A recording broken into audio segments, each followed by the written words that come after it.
Growing up, I was taught that, you know, I could do anything.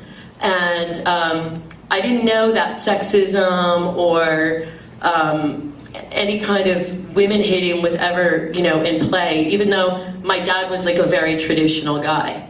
You know, when I would go on dates, the guy would call the house and he'd be like, hello, I'd be standing next to my father. Hey, is Kelly there? No, I'm sorry, she's not. Do you know where she is? Of course I know where she is. I'm her father. Don't ever call her again. So, but I was told that I could do whatever I want, and no one in my family had ever gone to college. And so by the time I was in, I don't know, maybe I was like 10 or 11, I decided I wanted to be an umpire because there were a lot of cute boys. I could hang out in the park, and I could get tan and get paid. And that was one of my first businesses. I had a snow shoveling company at the age of 8. I had 4 employees, but 2 were my brother and sister, and they were not good. But I made a lot of money, and I didn't have to shovel. I just took the percentage off the back of the other kids who were shoveling. And from there I became an umpire. And it's when I became an umpire that I found out that a lot of times women are the meanest to other women. And so when I would go out to judge and umpire and ump a game, it would be the mothers who would start screaming that there was a girl on the field. And at that time there was not integrated sports. And my mom, who was like 5'1", would come and yell at the other mothers, "Don't you dare talk to her like that." Right around that time, I was about to be suspended for school for refusing to say the Pledge of Allegiance to the flag. And they were like, you know, I pledge allegiance to the flag and to the republic for which it stands. I was like, I don't even know what this means. I'm not standing up and agreeing to this. And that was not such a good idea because I ended up in the principal's office and they said, we're going to suspend your daughter because she refuses to say the Pledge of Allegiance.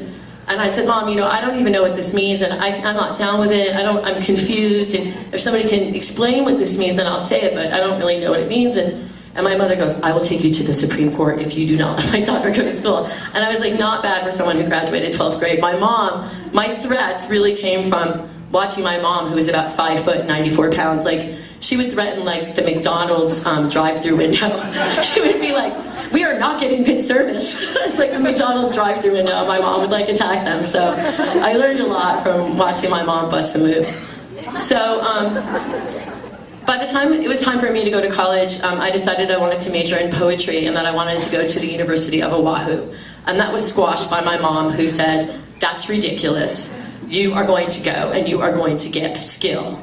Because no one in this family has ever gone to college and you are going to get skill in something that you can use. You're going to be a nurse. I was like, oh no, I don't really like sick people. I don't want to like to be around pain at all. I personally, you know, this is not for me. She goes, oh yes. You're going to go, it's going to be great. And it's going to be a great career. You're going to be able to travel. You'll be able to make $40,000 a year. This will be amazing. So they apply to the colleges for me, and I get accepted to a school called Hartwick College, which was fucking hysterical because it was in the preppy handbook.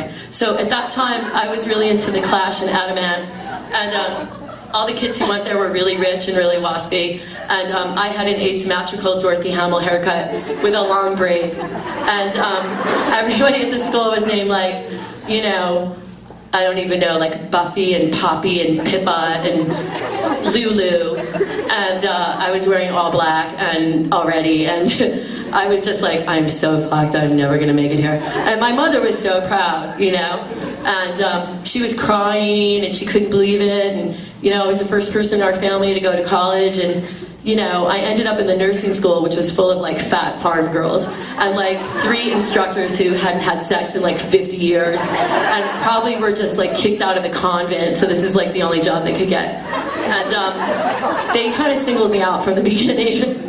My first day of nursing school, I had on white clogs. I couldn't wait to wear those like oversized like white shirts with baggy pants and the white clogs and pretend I was a doctor. And like I would walk around the town pretending I was a doctor. Because it was so boring being in nursing school.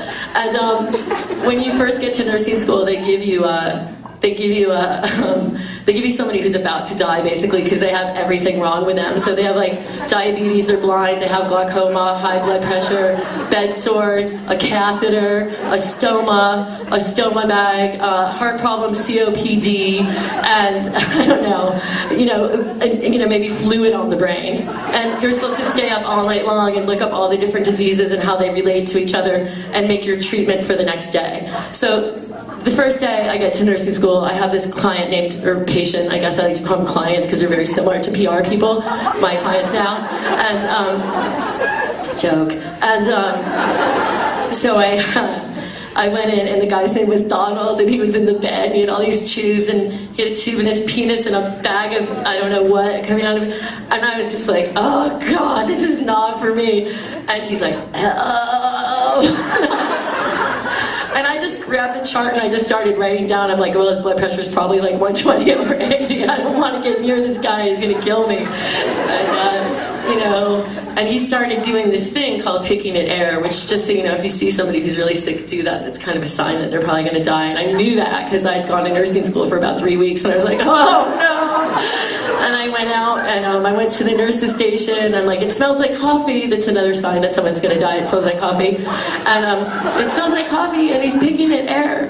And the nurses came in and they were like, oh, okay. And, he died. And I was like, oh no, this is like my first patient is dead. This is a sign. I'm not meant to be a nurse.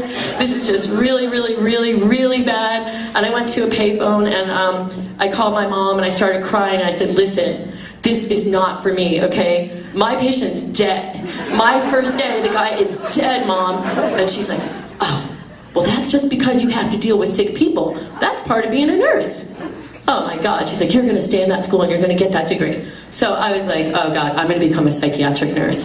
So quickly, I moved over to find a job where there were no bedpans, There were just a bunch of kooky, crazy people who were having nervous breakdowns, and I ended up working ICU psych, which was a great place for me to be. And on my first day at work, because you have to know your limitations, there's no point in trying to get yourself to tolerate and work with something that you can't deal with. If you're not into pain and illness, a hospital is not a good place to be. If you want to work in entertainment, psychiatric nursing is a great first step. So I worked ICU psych, and on my first day, my patient came up to me. He was my favorite patient. His name was Miles, and he was a bipolar, and so that meant he was up all night, and he would sing naked, "Oh, when the Saints Go Marching In," which I thought was kind of fun, because he was cute. It was a nice way to spend, 2 o'clock in the morning watching him sing, "Oh, when the Saints Go Marching In." And the first day, he said to me when I was at work, "What are you doing here? You're a hairdresser, you're not a nurse." And I said, I know, that's how I feel. I feel a lot more like a hairdresser than a nurse, but we're both here and we're going to have to make the best of it, Miles.